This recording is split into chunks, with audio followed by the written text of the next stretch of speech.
Buenas noches, bienvenidos a Todos Somos 132. Esta noche vamos a presentar un documental en torno al tema del maíz transgénico. El documental se llama Patentes sobre la vida, el caso del maíz transgénico en México, realizado por Berenice Fernández Mateos, que es miembro de Rompeviento y que realizó este documental y ha realizado varias investigaciones en torno a este tema. Y rápidamente, antes de que empiece el documental, les comento que este trabajo está realizado a partir de una serie de entrevistas en el que se contrasta un poco lo que es la opinión en torno al tema del maíz transgénico con opinión de científicos, de campesinos y de personas especializadas en el tema. Y entonces les recomiendo mucho que lo vean y que se enteren, ¿no?, de este tema, que aparte es un documental que se presenta el pasado Festival de Contra el Silencio Todas las Voces, un festival dedicado principalmente a promover los documentales de Iberoamérica, y pues les recomiendo mucho que lo vean. Nosotros vamos a ver este documental, así que no se vayan.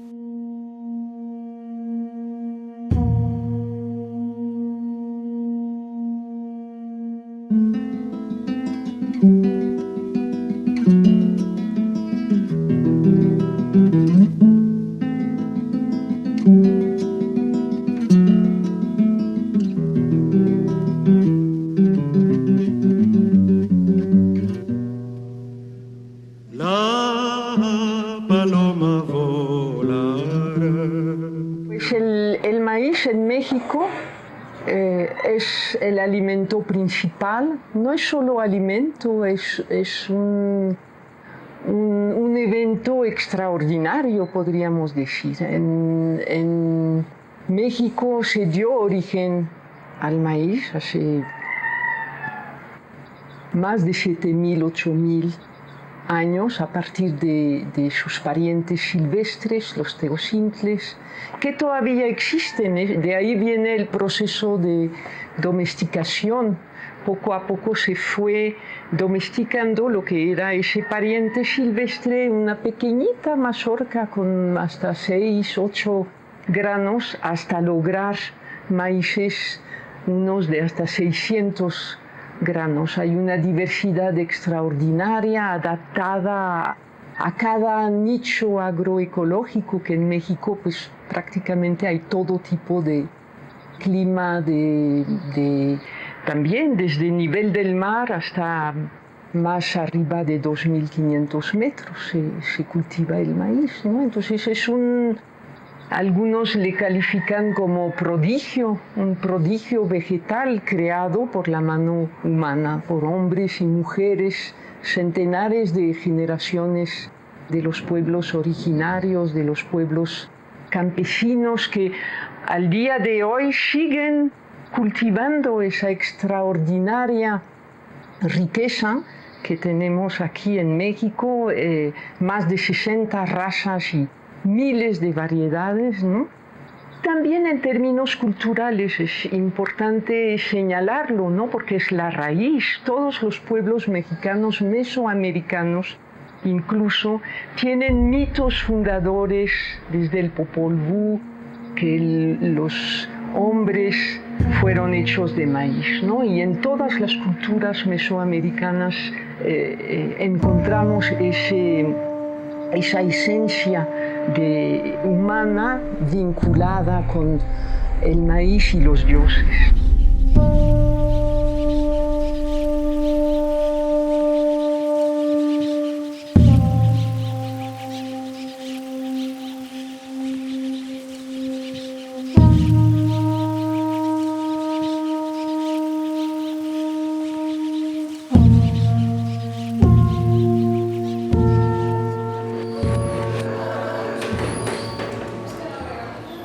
Los cultivos genéticamente modificados o transgénicos nacen por allá del inicio de los 80s, principalmente 3 grupos de investigación.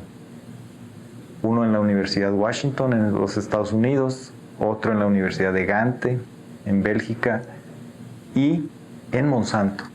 Entonces, los grupos de investigación, 3 grupos de investigación independientes, fueron capaces de generar las primeras plantas transgénicas. O sea, fueron capaces de poder conferir un gen que se mantiene de forma estable en el genoma de una planta y otorgarle a esa planta pues esa información nueva.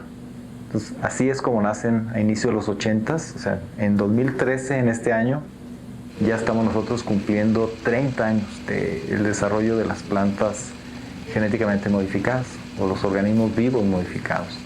¿Qué características le puedes conferir a una planta a través de la biotecnología? Al día de hoy, cultivos que son tolerantes a la aplicación de compuestos que son herbicidas. ¿Para qué? Pues para que cuando tú hagas una aspersión sobre el cultivo puedas controlar la maleza que está asociada a él y de esta forma quitar, digamos, la pérdida de nutrientes, de agua o que sean depósitos de plagas y enfermedades para que tu cultivo crezca bien. O la otra, le puedes conferir a esa planta la resistencia frente al ataque de plagas.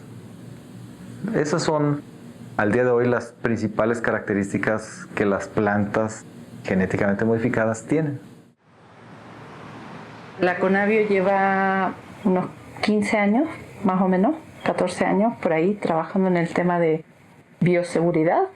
Y bioseguridad es el uso seguro de la biotecnología moderna, no evitarla, sino que si se hace, se haga de manera segura. Y ha estado trabajando en una metodología de análisis de riesgo para analizar todas las implicaciones que tienen las posibles liberaciones al ambiente de OGM. Entonces lo que pretende hacer es aportar elementos al gobierno federal para la toma de decisiones. Y en el caso específico de maíz, la ley de bioseguridad pide un régimen de protección especial, reconoce que México es centro de origen del maíz y pide para el maíz y para todas aquellas especies de las que México es centro de origen y centro de diversidad genética, pide que se determinen las áreas donde está la diversidad genética actual para que en ellas no se libere la especie genéticamente modificada. Entonces, para el caso del maíz, la Conavio formuló un documento con la información que tenía a mano en 2006, ya que había una gran presión para liberar maíz GM en esa época, después de que entró en vigor la ley de bioseguridad en 2005, y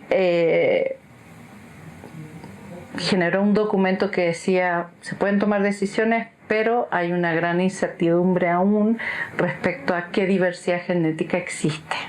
Y diversidad genética del maíz corresponde a todos los maíces nativos que se están cultivando, más los parientes silvestres. Y los parientes silvestres serían el teocintle, que son varias especies, y subespecies, presentes en México y un poco más abajo de México, o sea, Mesoamérica. Estas dieron origen al maíz, o sea, son como el papá del maíz. Y también como pariente silvestre estamos contabilizando Tripsacum, que es otro género, es un pasto, pero que está relacionado genéticamente con el maíz. Y estuvimos trabajando 6 años financiando proyectos para generar la información. Yo he venido sembrando aproximadamente 50 años. Puro maíz porque no tenemos prohibido sembrar verduras y hortalizas. Por el agua, son aguas residuales que vienen de la ciudad de Tehuacán. Los problemas que tenemos para sembrar maíz, las plagas, cae mucho gusano, pues la maleza, pues también las hierbas, nada más eso es lo que tenemos de plaga. Y que los fertilizantes caros, no compensa con las siembras que hacemos pues de maíz, El bulto de semilla híbrido vale 1,200, 1,300, de 2,300, 2,200 pesos ahorita está. Porque ya hay variedad.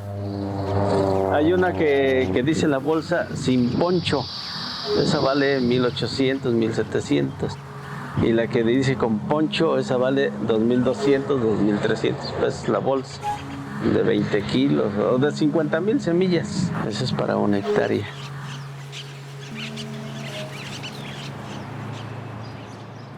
El gobierno federal, a raíz de que ha seguido la presión para poder liberar maíz GM en México, ya en 2009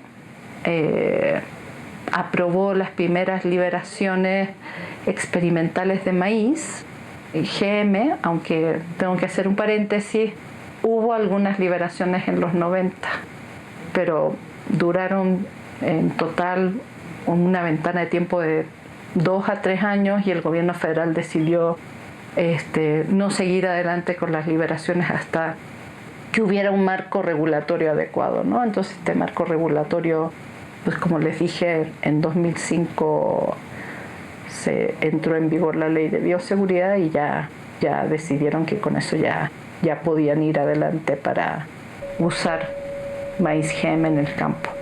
Las leyes de bioseguridad, en realidad es bueno hablar en general porque tienen como un patrón así en el mundo, ¿no? Y en México también se aplica. Hay diferencias, pero en general. Lo primero es que estas leyes se hacen, digamos así, frente a un tipo de cultivo que nunca había existido en la agricultura y que hay que mirarlo de una manera diferente. Esto es importante tenerlo en cuenta porque muchas veces los biotecnólogos, las empresas dicen no, si esto nada más es un desarrollo que sigue al mejoramiento que siempre ha habido, ¿no? Y en realidad no es así, porque los transgénicos son un tipo de mezcla genética que nunca se podría dar en la naturaleza. Por ejemplo, en el caso de los maíces híbridos, es maíz con maíz, ¿no? Entonces, digamos, de todas maneras es como dentro de la propia especie y teóricamente de alguna manera se podrían haber cruzado. Pero acá estamos hablando de algo que es totalmente diferente. Entonces representa riesgos que son completamente diferentes y también, digamos, impactos y eso. En México en particular, la ley de bioseguridad es una ley que fue desde el comienzo, es una ley que sigue ciertas normativas que vienen desde las empresas a nivel internacional. De hecho, el primero que presenta una propuesta de ley de bioseguridad es Francisco Bolívar Zapata, que es un biotecnólogo, uno de los biotecnólogos más, digamos, antiguos de México, no solo por la edad, sino porque es un fundador de una de las primeras empresas de biotecnología y que además tiene muchas patentes en biotecnología, es alguien con intereses en la industria. Se presenta esta ley de bioseguridad al Congreso y de todas maneras, lo que es así realmente raro de la ley es que ya desde el principio está hecha como una ley para promover la biotecnología. O sea, no es una ley para ver cuáles son los riesgos, sino que el principio es ese, el principio de cómo se promueve la tecnología, cómo se puede regular sobre la base de que los transgénicos van a ser aceptados. Pero bueno, la ley de bioseguridad que se aprueba en México se llama la Ley de Bioseguridad y Organismos Genéticamente Modificados y muchos desde ese momento le llamamos la Ley Monsanto. Entonces, por ejemplo, esta ley en general lo que hace es facilitar el trámite de las empresas. Tienen que seguir ciertas reglas como por ejemplo hacer cultivos experimentales y después esos mismos hacerlos, les llaman en plan piloto, que es un poco más grande y entonces ya se puede vender lo que se sale de ahí y después los salen a siembra comercial, ¿no? Que ya sería en gran escala y digamos, de hecho es abiertamente ya sin control. De hecho, no lo dice así en la ley, pero bueno. Sin embargo, por ejemplo, para darte un ejemplo de cómo la ley esta no funciona, no hay un acuerdo sobre cómo deben ser los experimentos que esté acordado a nivel, por ejemplo, de los científicos en México. La FAO, que es la Federal Drug Administration de Estados Unidos,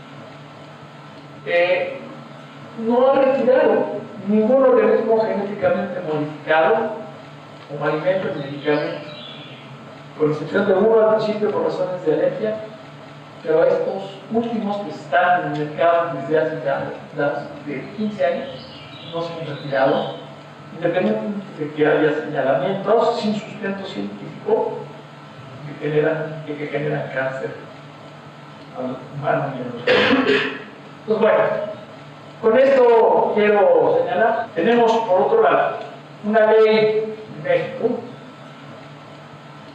un marco jurídico que es la Ley de Bioseguridad para el manejo de los organismos genéticamente modificados, mediante el cual las gentes que, los individuos y las instituciones que quieren desarrollar estos organismos genéticamente modificados en México, Ley de Seguridad para el manejo de los transgénicos o genes, se está usando para ayudar en este propósito. Los partidarios de la biotecnología, los partidarios de la comercialización de los organismos genéticamente modificados, alimentos transgénicos, insisten mucho en que no existen pruebas de que estos organismos sean perjudiciales para la salud o para los ecosistemas.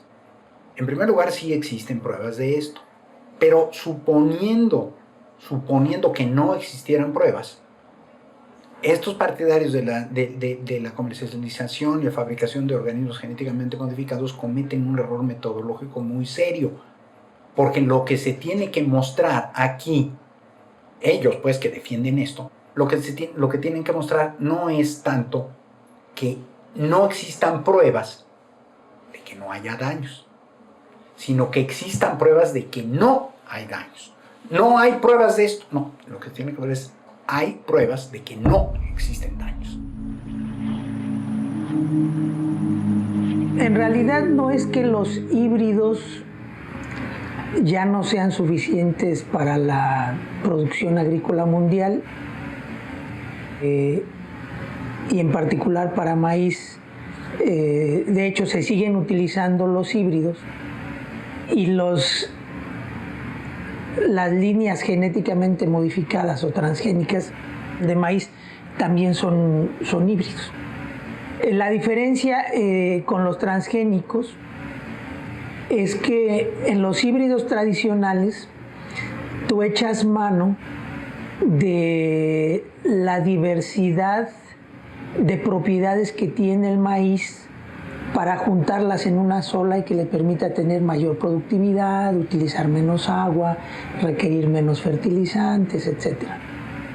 Y con la ingeniería genética tú adicionas características que no están presentes en el cultivo que a ti te interesa.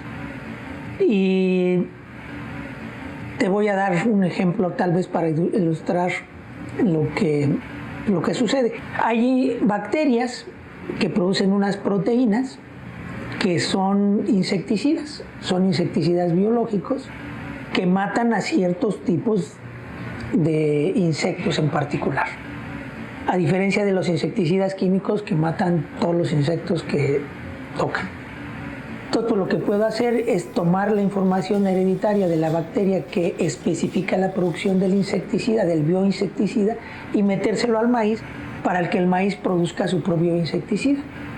Esas son dos de las preocupaciones que la gente expresa en cuanto a que las plagas se vuelvan resistentes a estos bioinsecticidas, y el otro de que la presencia de genes extraños a la planta pueda causar efectos inesperados. En el primero, en realidad pues no es un problema de esta tecnología en particular, porque es un problema inherente a cualquier tecnología empleada para controlar el crecimiento de cualquier organismo. Tenemos el problema de los antibióticos, que si usamos de manera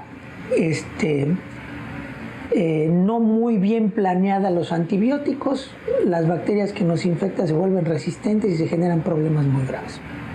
Los herbicidas, para matar malezas, si no se utilizan de una manera racional bien planeada, pues las malezas fueron resistentes a los insecticidas, a los herbicidas. Los insectos se vuelven resistentes a los insecticidas químicos, que eso ya ha pasado. Entonces esto es un problema de cualquier tecnología que si se usa de manera inadecuada nos va a causar problemas. Entonces ese riesgo que se plantea, pues sí es un riesgo existente, es un riesgo real, pero que es inevitable para cualquier método que utilicemos para control de plagas, malezas o bacterias, hongos, lo que sea. Entonces, lo que tenemos que hacer es establecer un programa adecuado de manejo para que la tecnología nos dure el mayor tiempo posible. En cuanto a que pase algo inesperado, La gente habla de que sucedan cosas inesperadas, como si supiéramos qué pasa cuando cruzamos dos tipos distintos de maíz. El maíz tiene 35,000 genes y... A ver, déjame regreso un poquito. El maíz, el genoma de un organismo, es toda la información hereditaria que tiene un organismo, donde vienen las instrucciones de cómo se construye el organismo, cómo crece, cómo se reproduce y cómo se muere. Es como el libro de la vida. Si tú conoces la secuencia de letras que compone el genoma de un organismo, eventualmente vamos a poder conocer todos los misterios de un organismo. Estamos hablando de 17,500 genes que constituyen el 5% del genoma del maíz. Va otro 95% que se mueve, brinca, cambia de posición en los cromosomas de la planta y que no tenemos todavía ni la más remota idea de qué hace. Ahora, yo tomo un gen, lo meto a un maíz A y entonces tengo el maíz A más un gen. Yo sé qué hace ese gen y que entró en un sitio de los cromosomas que yo puedo determinar dónde entró. Yo no lo puedo dirigir a dónde va a entrar, pero sí puedo saber dónde entró. Entonces, ¿qué hago para saber si ese gen tiene un efecto? Pues yo crezco la planta, la comparo con los padres a ver si tiene algún cambio en la forma de las hojas, en el tiempo de floración, en el tipo de mazorca, si se hizo más susceptible a enfermedades, a insectos, etc. Y analizo los granos. Entonces, si aquí yo ya los analicé y estoy viendo que no hay ningún problema, entonces yo me pregunto cuáles son los riesgos inesperados que puede tener la presencia de un nuevo gen, cuando en el maíz hay cientos de secuencias que se están moviendo cada generación y no sabemos qué genes mueven ni a dónde van, etc. Entonces, efectivamente existe un riesgo de que pase algo inesperado, pero que yo lo puedo evaluar. La biología ha desarrollado esta concepción esencialista. De acuerdo con esa concepción esencialista, existen partículas, ¿no? Entidades del mundo, ¿no? Pequeñas, cerradas, encapsuladas, ¿no? Que son las que originan toda la información que existe en el mundo vivo, ¿no? Se postula que son los ácidos nucleicos, estas dobles hélices que todos conocemos, ¿no? Información que está contenida ahí, codificada, encriptada, ¿no? Se transmite a las proteínas y las proteínas, bueno, ya se integran a todo el conjunto de las vías metabólicas para mandar el mensaje que está originalmente encriptado aquí, ¿no? Idea que permea, empapa, ¿no? Las concepciones esencialistas en biología. Todas las propiedades de los seres vivos, se supone, de acuerdo con esta concepción, ¿no? Que son transmitidas a partir de estas moléculas, ¿no? Que están ahí, ¿no? Ese código genético, así se le llama, ¿no? El código genético transmite todo. Una concepción de esto, en el sentido de que están encapsuladas, ¿no? Que están separadas del ambiente, ¿no? Y que de esta manera pueden transmitir su información. Entonces, la biología molecular es todo el desarrollo de esta concepción, ¿no? Y la biotecnología, como una rama más reciente de la biología molecular, desarrolla esta idea llevándola al extremo, ¿no?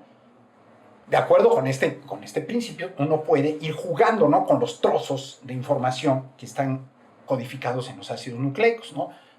Cada trozo de información codifica para una característica, ¿no?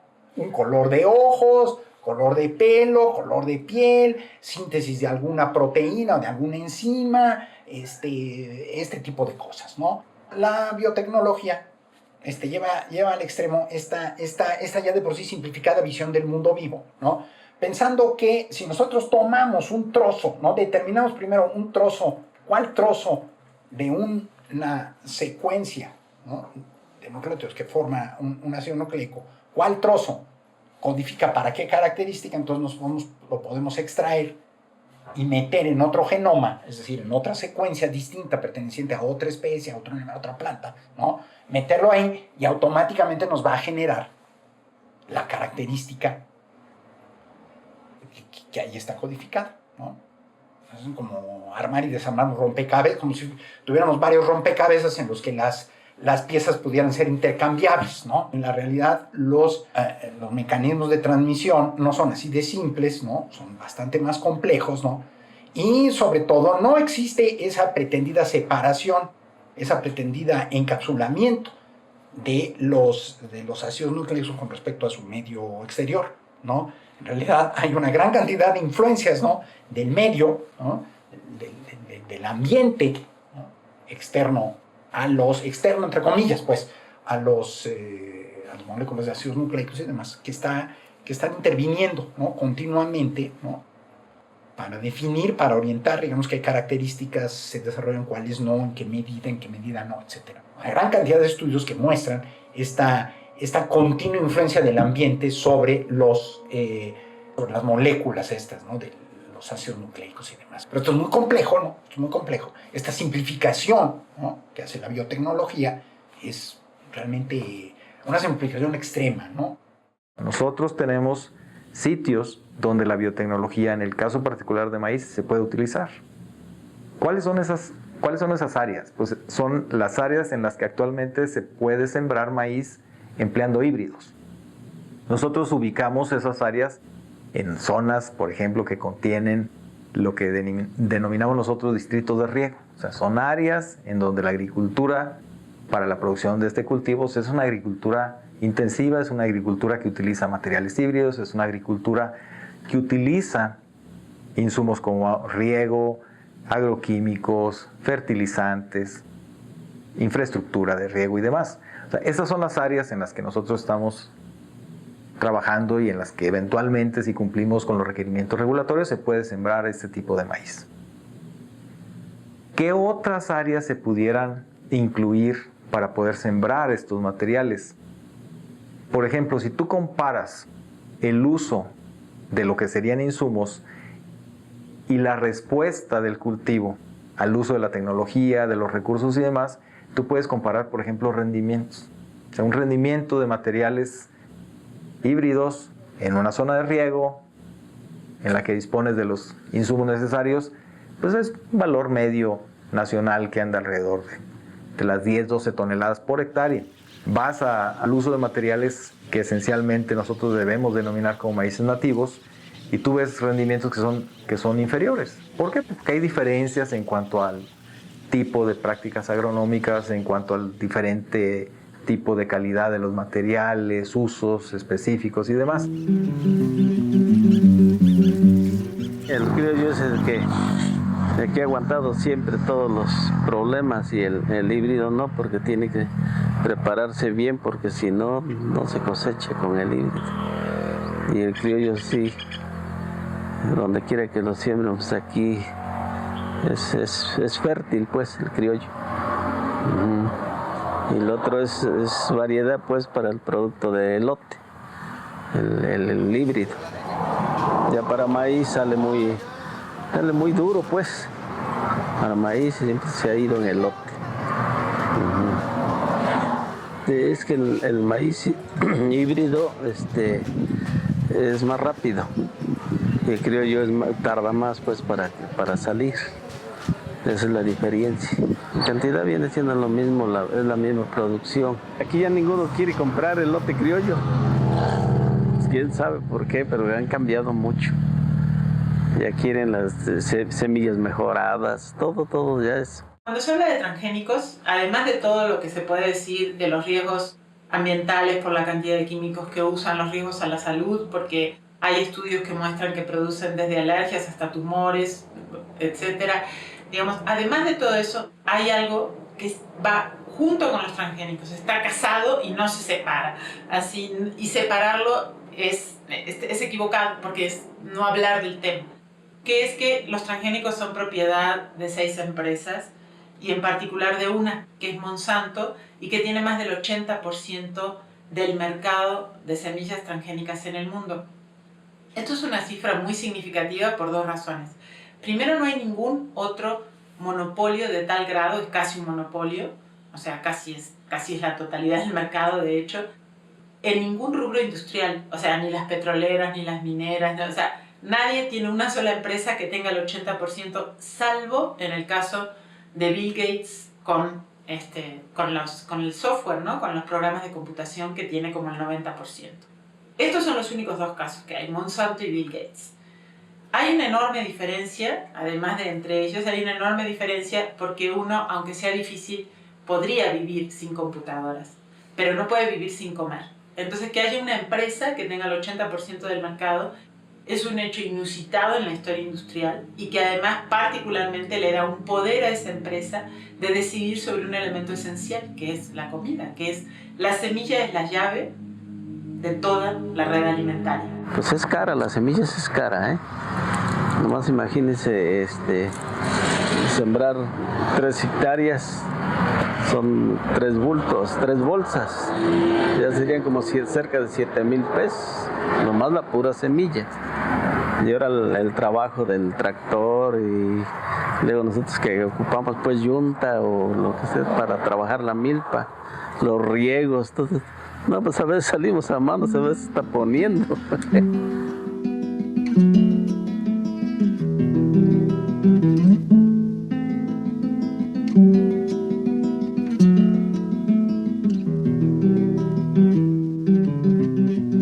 Este es un caso complicado de analizar porque tiene muchas implicaciones. Las malezas son un problema universal en todo el mundo, prácticamente incontrolable. Y entonces pues la gente empezó a utilizar estos herbicidas. Muchos de ellos eran altamente tóxicos, pero necesarios. O sea, no había manera de tener un ejército ya de gentes quitando malezas a mano. Para mí, por ejemplo, sembrar 2, 3 hectáreas, nomás yo los siembro solo y me sobra tiempo. Tendría que ocuparme en otra cosa. Porque por decir, esperarme hasta que salga mi siembrita, no voy a vivir, pues. Voy a sobrevivir. Sí, así está. Entonces, ¿qué pasa con las plantas transgénicas? Que a alguien se le ocurre que uno puede buscar una versión. Los herbicidas tienen un blanco, inactivan una proteína de la planta y al inactivarse esta proteína de la planta se muere. Entonces a alguien se le ocurre, ¿por qué no hacemos un blanco que siga haciendo la función normal que requiere la planta, pero que el herbicida ya no le haga nada? Y entonces yo hago plantas transgénicas que tienen esta proteína que ahora es inmune al efecto del herbicida. Y entonces, ¿qué tengo ahora? Tengo un cultivo resistente al herbicida y entonces yo puedo utilizar el herbicida en el momento que me sea más conveniente.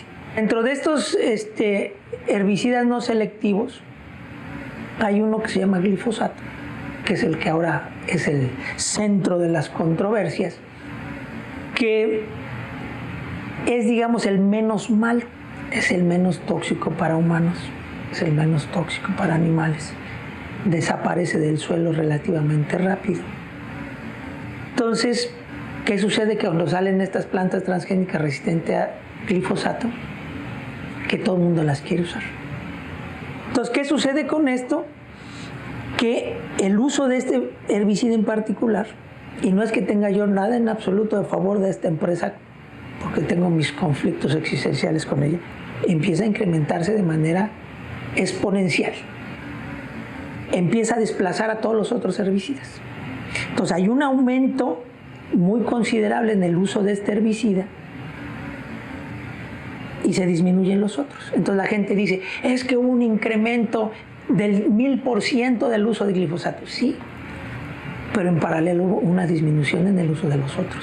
¿Qué beneficio trae esto? Que los agricultores pueden controlar mejor su producción, que estamos usando un compuesto menos dañino que los que usábamos antes.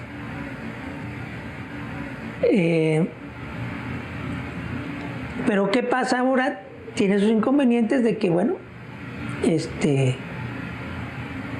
estamos bajo control casi de una sola empresa que maneja la tecnología, no nomás para esto, sino BTE y todo, la mayoría lo controla una o 2 o 3 empresas. Pero es mejor que lo que teníamos antes. Aquí en este valle estamos en donde se originó la agricultura en Mesoamérica. La agricultura que pudo desarrollar el concepto de policultivo llamado milpa, que asocia el maíz, el frijol, el amaranto, el chile, la calabaza, el aguacate y todo ese conjunto de producción de alimentos se ayudan mutuamente en una sinergia que permite aprovechar del suelo lo que otros aportan. Este sistema, que empezó en el 5500 a.C., se mantuvo en la región y se fue desarrollando cada vez más el sistema de terrazas para conservar los suelos, entender cómo abonar los suelos para que tengan vida y tengan mayor producción. Así fue evolucionando la agricultura hasta que llegaron. La primera interrupción fuerte fue la llegada de los españoles, en la cual, al fragmentar con las haciendas las parcelas, destruyeron los sistemas de irrigación que vinculaban todo el sistema del valle como un todo unitario, con un manejo de visión ecológica amplia. Y empezaron a fraccionar en pequeñas unidades en las cuales solo a cada quien le importaba su propio pedacito de tierra, sin importarle el de arriba ni el de abajo. Esa fue una pérdida muy importante en la visión territorial. En los años 60, 70 empieza todas las investigaciones que llevaron a lo que se llamó la Revolución Verde. Empezaron a buscar cómo podían intensificar la producción por unidad de superficie. Y esto se logró con la mejora de semillas, con los híbridos, la cruza intencional buscando cualidades deseadas para la siguiente generación. Se logró intensificando el uso de fertilizantes químicos y un intenso uso de productos agrotóxicos para combatir plagas y enfermedades. Esos tres componentes llevaron a la elevación de la producción mundial de cereales y por eso fue tan aplaudida y se convirtió en el modelo dominante.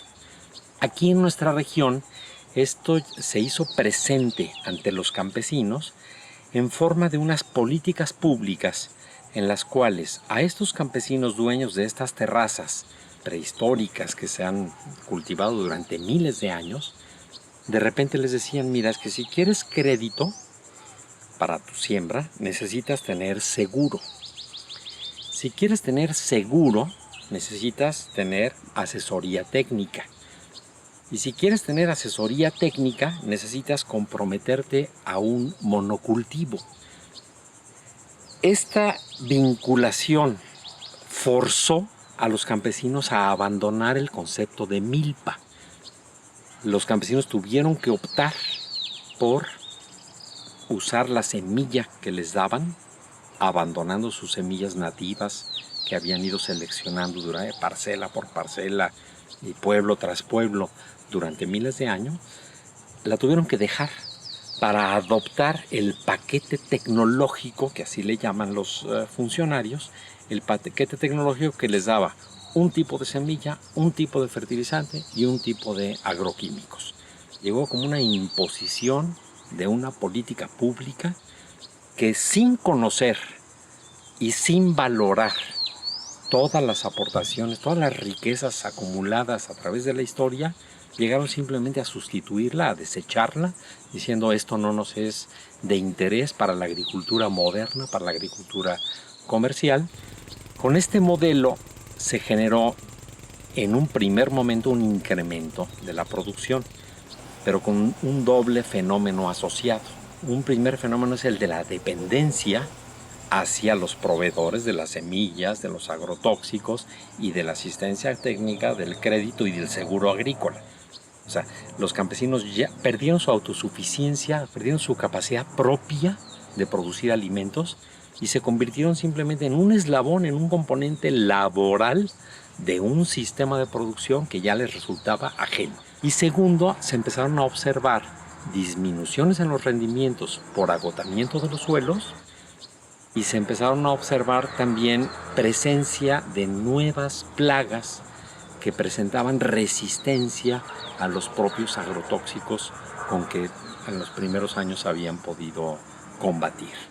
Tercer factor muy importante es que las semillas que se estaban trayendo, las semillas mejoradas que se habían traído como sustitutas de los maíces nativos, resultaba ser una única propuesta para un conjunto climático muy diverso.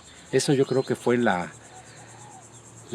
pérdida más importante, más grave, fue el perder la biodiversidad que permitía responder a las muy diversas condiciones climáticas que se encuentran en nuestro país. Entonces esto lo hacen por dos razones.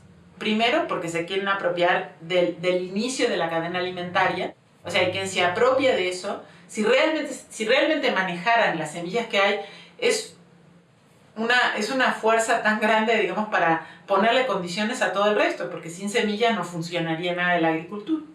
Entonces, por un lado, es porque les interesa eso. Por otro lado, porque son todas fabricantes de químicos, entonces lo que quieren es vender más de sus químicos, que es donde está el verdadero negocio. El negocio de vender semillas no es tan importante, es un negocio estratégico, como un cuello de botella, es chico, ¿no? Y hay que pasar por ahí, pero no da tanto dinero. Lo que sí da mucho dinero es vender veneno. Entonces, lo que hacen, digamos así, estas mismas empresas esto comienza, digamos, ya hace bastante tiempo, pero van estos procesos en paralelo, es crear una semilla que es como el paradigma de esto, de la apropiación corporativa de las semillas, que son los transgénicos. Pues los transgénicos, ¿qué son? Son semillas adictas a los agroquímicos, son semillas adictas a los químicos de las propias empresas. Entonces las empresas van por el mundo diciendo, no, hacemos semillas resistentes a las plagas y a las enfermedades, pero bueno, al principio eso que les llaman las plagas, que es el maíz BT, por ejemplo, con Bacillus thuringiensis, que se supone que si llega a picar, bueno, más bien son gusanos o otros que vienen, se mueren, y entonces por eso es que son resistentes a las plagas. Pero las propias plantas desarrollan resistencia y al rato ya no les sirve, entonces tienen que usar más químicos. De todas maneras, lo que habla de esto son las estadísticas. Llevan en este momento 16 años en el mercado comercial los transgénicos y tienen más del 80% de semillas resistentes a los agroquímicos. Entonces es muy claro que estos son fabricantes de veneno que se han puesto a apropiarse de una parte fundamental de la cadena alimentaria, ¿no? Eso es un problema muy importante, muy complicado, porque efectivamente la agricultura es probablemente la actividad más dañina al medio ambiente que ha creado el hombre. Porque cultives 1 hectárea o cultives 1000 hectáreas, quitas todo lo que estaba creciendo ahí y metes una sola especie. Al meter una sola especie de plantas, pues todos los insectos y todo lo que vivía ahí cambia. Y si le echas insecticidas, si le echas herbicidas, pues peor. Entonces, el problema es cómo hacemos para producir suficientes alimentos, porque la población sigue creciendo. Entonces se supone que se va a duplicar en los próximos 50 años. Entonces necesitamos duplicar la producción de alimentos en 50 años. Entonces, ¿cómo le hago para duplicar la producción de alimentos reduciendo lo intensivo de la agricultura? ¿Qué hace el hacerlo intensivo? Optimiza el costo de producción y la producción. Entonces ahí tenemos que decidir. ¿Quieres una agricultura más amigable al ambiente? Porque hay gente que dice hay que regresar a la milpa y sembrar maíz con calabaza y frijol y chile. Pues sí, pero ¿cuánto vas a producir? Está bien bonito y reconstruyes la ecología y todo, pero pues ¿cuántas toneladas de maíz y de chile y de todo vas a producir comparado con los sistemas actuales de Sinaloa? ¿Vas a reducir en un 30-40% de la producción?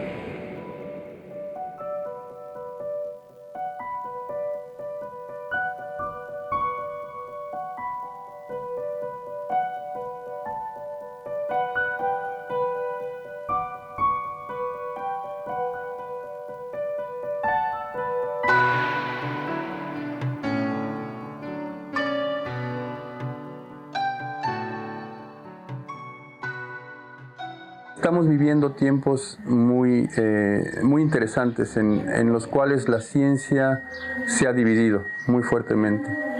Y una forma en la que está dividida es que se ha inyectado mucho interés monetario, mucho interés económico, político en la ciencia, y entonces se induce con eso la separación de aquellos que están interesados en el dinero, que están interesados en el poder, y los otros que siguen interesados en la ciencia. A lo largo de los años esto se ha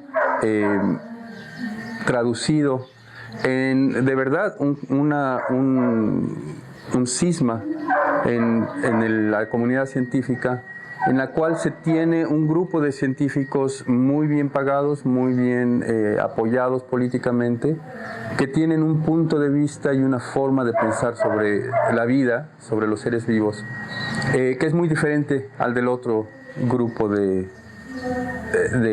científicos. La biotecnología en el campo no está funcionando. Todo lo que se pensaba que podría haber sido bueno de ella resultó que no funciona. Y los problemas que se prometían o que se pensaba que podrían haber se están volviendo realidad. Entonces estamos viendo que los que quieren seguir promoviendo esta biotecnología fallida, pues tienen que inventar cuentos, tienen que inventar historias, y se están volviendo en un grupo de gente que simplemente ya está completamente separado de la ciencia. La forma de entender a los seres vivos que tienen ellos es una forma reduccionista, una forma en la cual ellos piensan que los seres vivos están hechos como máquinas, que tienen simplemente piezas que se ensamblan y producen un mecanismo, ¿no? Y lo que se sabe en la ciencia biológica, y se ha sabido ya por mucho tiempo, es que los seres vivos no funcionan así. Que no son solamente las partes interactuando, sino que una vez que las partes o los componentes de un ser vivo están interactuando, se convierten en más de lo que es simplemente la suma de las partes. No es como una máquina en la cual la máquina nunca será más que la suma de las partes. Y este punto de vista es un punto de vista que no puede ser compatible con la manera en que la biotecnología de esta época está tratando de transformar a los seres vivos. Los está tratando de transformar simplemente tomando partes de un lado y poniéndolas en otro. Y simplemente no funciona. El problema es que los seres vivos manipulados, los seres vivos transformados, insisten en vivir. Y al reproducirse, tienen consecuencias sobre el ambiente y tienen consecuencias sobre la salud humana también. Entonces, a pesar de que es un proyecto fallido, a pesar de que no se produce lo que prometían producir, sí están produciendo un efecto muy importante sobre el ambiente y sobre las comunidades humanas. Y esto es lo que se volvió muy claro cuando nosotros en el año 2000, en colaboración con las comunidades de la Sierra Norte de Oaxaca, logramos demostrar que los organismos transgénicos estaban fuera de control, que a pesar de que se habían introducido en lugares muy específicos y que supuestamente se estaban controlando, ya habían llegado hasta los lugares más remotos de la Sierra Norte de Oaxaca. Y fue ese momento en el cual simplemente se demostró que la industria, la gente que estaba tratando de promover esto, no tenía control sobre lo mismo que estaban poniendo en el ambiente, y esto causó pues una gran consternación entre la gente que sabía, porque esto ha llevado muchos años para que el pueblo en general y la ciudadanía en general se entere de estos resultados, pero ya en esa época los expertos y la gente que hace políticas sobre la biología estaban muy consternados. Por supuesto, la industria también estaba muy consternada, porque el demostrar que no tienen control es demostrar simplemente que es una tecnología fallida, una intervención fallida. Otro tema que pues es importante es el tema de las patentes. Porque, por ejemplo, bueno, se saben de algunos casos en Canadá y Estados Unidos en que Monsanto ha demandado a algunos campesinos que que se descubrió tenían cultivos con trazas de los transgénicos de Monsanto, que pues son propiedad intelectual de Monsanto, y que bueno, se alegaba que en realidad pues fue por polinización. Entonces, aquí en México, ¿cómo va a operar las patentes? Si algún campesino resulta que tiene trazas del maíz de Monsanto, ¿se le va a demandar también? ¿O? Mira, yo te agradezco, Berenice, la pregunta, porque es un tema recurrente que en ocasiones se manifiesta pues, en opiniones, en publicaciones, sobre cuál es realmente la postura de la compañía frente a lo que representa propiedad intelectual de los desarrollos tecnológicos que ponen las diferentes semillas que puede comercializar. Y es bien claro, o sea, cuando las características biotecnológicas llegan a los agricultores de forma, digamos, natural o como parte de la actividad biológica que pueda tener un cultivo, y este agricultor no está haciendo una explotación comercial de esa característica biotecnológica, no hay una demanda. No es que andes tú buscando quién puede tener o quién no puede tener una característica tuya para andar demandando y andar cobrando. No, eso no se trata. Las demandas que se han realizado y que se le ha otorgado a Monsanto el veredicto a favor son cuando se utiliza la tecnología sin un permiso correspondiente para hacer una explotación comercial. Monsanto has already sued has about 144 lawsuits involving about 406 farmers and about 50 plus small farm businesses across 27 states. And farmers have already paid Monsanto in these cases about $28 million. And then of course there are thousands of cases that are settled out of court where Monsanto comes after farmers to investigate them for alleged seed patent infringement, and they've had thousands of cases. Our report and investigation has shown thousands of cases settled out of court in confidential arrangements. Nuestra opinión es desfavorable. Creemos que no están las condiciones dadas para que de manera responsable se libere a nivel comercial maíz GM. O sea, volvamos atrás. Bioseguridad, lo que hacemos en esta área tiene que ver con el uso seguro de la biotecnología moderna. Entonces, creemos que no todos los elementos están dados y no todas las preguntas están resueltas, no todas las vías de control de riesgos están zanjados como para poder decir que adelante, vámonos a lo comercial. Hay muchas cosas que no están resueltas. Las empresas que liberaron maíz GM a nivel experimental y piloto, sobre todo se enfocaron a cuestiones agronómicas, no a cuestiones que tienen que ver con los efectos a la diversidad biológica, por ejemplo. En este caso, diversidad genética de maíces. ¿Qué pasa si las construcciones de los maíces GM pasan a los maíces nativos? ¿Pasa algo a nivel biológico? No lo sabemos. Probablemente no gran cosa cuando pase solo una construcción. Pero imagínate en un escenario donde tengamos quizás ya no 2 eventos de transformación, sino 30, ¿no? ¿Pasa algo que esas se vayan acumulando en los maíces nativos? Es probable que se acumulen. Tampoco sabemos a nivel legal, las construcciones genéticas de los maíces GM están resguardadas por propiedad intelectual. Entonces, ¿qué pasa en esos casos donde un agricultor que usa maíces nativos de repente tiene construcciones genéticas sin siquiera saberlo? Porque no lo van a saber, muy probablemente no lo van a saber. ¿Qué pasa en esos casos? ¿O qué pasa en el caso de que haya flujo génico a los teosimples, con los que sí puede el maíz nativo hibridizar y tener descendencia?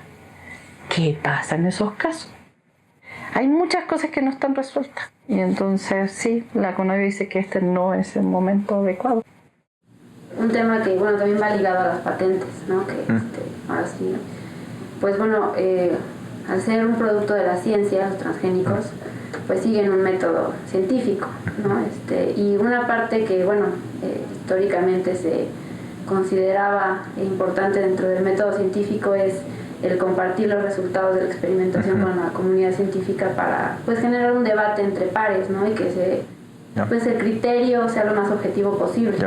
Pero las patentes pues restringen el acceso, entonces ahí como garantizan la objetividad. Ok, ese también es otro punto bien interesante y está considerado en nuestra regulación en México para la evaluación de lo que corresponden a productos de la biotecnología. Esa información tiene un valor regulatorio, la autoridad la revisa, ve la pertinencia de esa información y cuando tú solicitas el avance regulatorio de un programa experimental, un piloto, ellos considerarán si es suficiente o te falta. Porque mucha de la información que yo desarrollo es información no porque no la quiera compartir, sino porque es información que da valor a mi compañía en competencia con otras compañías que también están haciendo lo mismo. Entonces, la forma en la que yo genero información es propiedad intelectual. En esos casos, la ley de bioseguridad le obliga a Zagarpa a pedir un dictamen vinculante a Semarnat. Ese es vinculante, o sea, si Semarnat dice no, la Zagarpa no puede dar un sí. Puede dar un no. O al revés, si Semarnat dice sí, sí se puede, Zagarpa sí podría decir que no.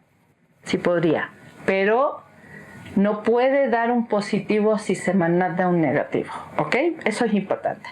Entonces, ¿qué pasa? Cualquier solicitud llega a Zagarpa, cualquiera de las que entra, llega a Zagarpa y se la mandan a Semarnat y le piden un dictamen vinculante. Y luego la Semarnat, por reglamento interior, pide una opinión a Conavio y a CONAMP. En el pasado, hasta hace unos meses, existía un reglamento interior de Semarnat diferente.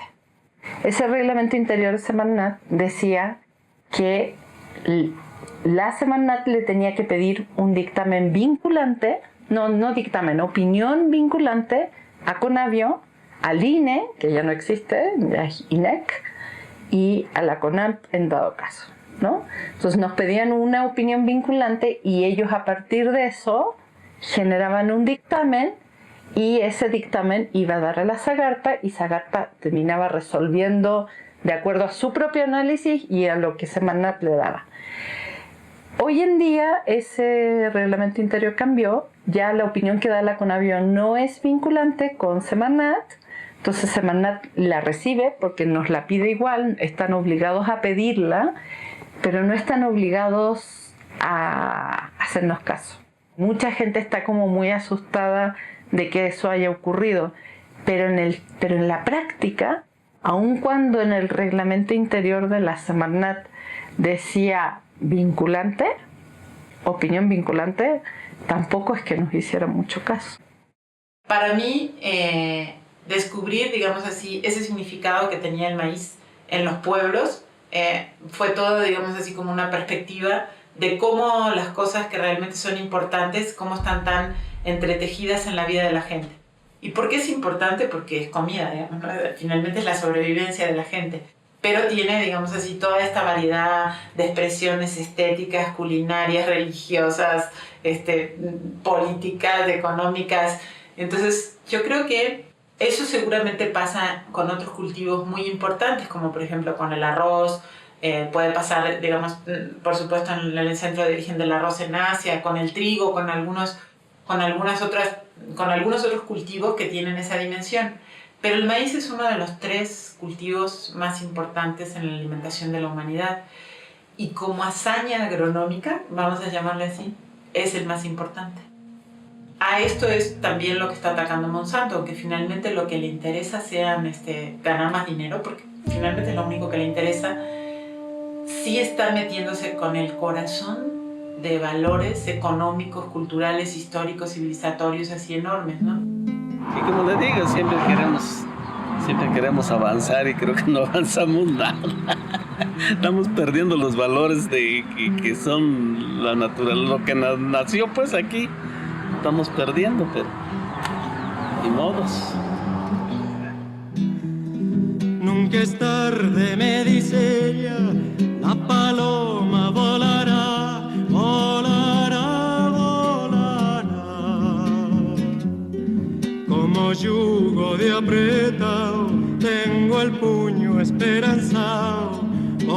todo cambiará.